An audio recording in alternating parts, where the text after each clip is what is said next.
మిర్చి రైతులకు గిట్టుబాటు ధర కల్పించేలా చర్యలు తీసుకోవాలని అధికారులను ఆదేశించారు మంత్రి తుమ్మల. గత కొన్ని రోజులుగా మిర్చి పంటపై రేటు తగ్గుతుండటంతో మార్కెట్లో రైతులు ఆందోళనకు దిగుతున్న విషయం తెలిసిందే. ఈ క్రమంలో ఖమ్మం మిర్చి మార్కెట్ను ఆకస్మికంగా తనిఖీ చేసిన మంత్రి తుమ్మల స్వయంగా మిర్చి కాయలు పట్టుకుని పరిశీలించారు. మిర్చికి తగిన ధర ఇవ్వకుండా ధర తగ్గించి ఇస్తున్న వారిపై ఆగ్రహం వ్యక్తం చేశారు. మార్కెట్లో జరుగుతున్న అవకతవకలపై, క్షీణిస్తున్న మిర్చి ధరలపై అధికారులపై మండిపడ్డారు. ఈ క్రమంలో వరంగల్, ఖమ్మం, హైదరాబాద్ మార్కెట్ కమిటీ కార్యదర్శులతో మంత్రి తుమ్మల సమీక్షను నిర్వహించారు.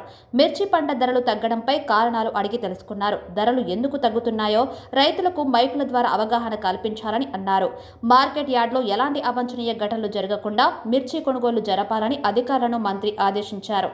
రైతులు మోసపోకుండా ఇతర శాఖలను సమన్వయం చేసుకుని రైతుకు న్యాయం చేయాలని అన్నారు. అంతేకాకుండా మిర్చి రైతులు దగ్గరలో ఉన్న కోల్డ్ స్టోరేజీలో తమ సరుకును నిల్వ చేసుకునేలా ఏర్పాటు చేయాలని ఆదేశించారు. రైతు బంధు ఆధారంగా వ్యవసాయ మార్కెట్ కమిటీల నుంచి మిర్చి నిల్వ చేసిన రైతులకు 2 లక్షల రూపాయల వరకు 6 నెలల పాటు వడ్డీ లేని రుణాలు ఇవ్వాలని తెలిపారు.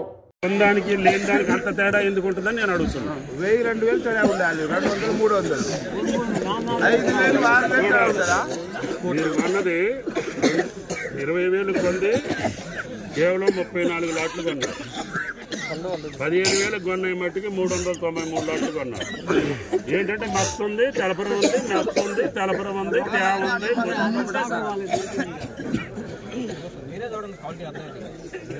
నాకు బాగానే ఉంది. మరి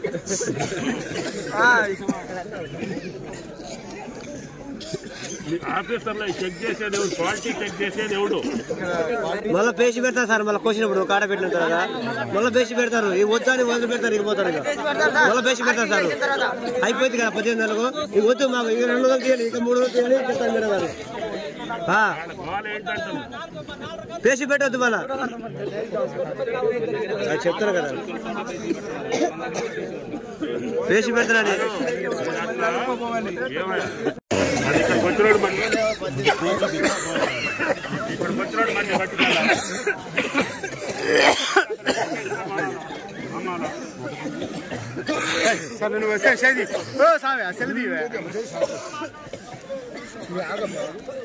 ఇది మంచిగా ఉంది కదా. 17,000కి 16,000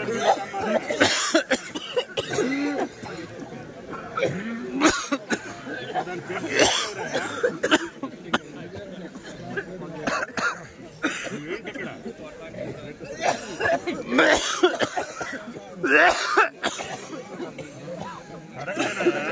మంచిదాన్ని కూడా తక్కువ రేట్ ఇస్తే నువ్వు చేసేదేంటి?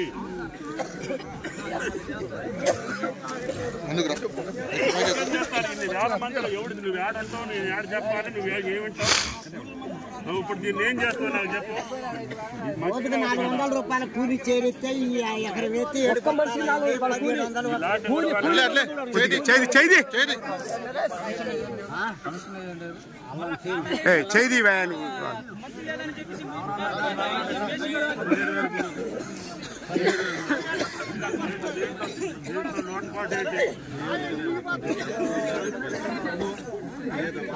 ఎక్కడో అవుతుంది. దానికి 3,000 ఎట్లా తగ్గింది?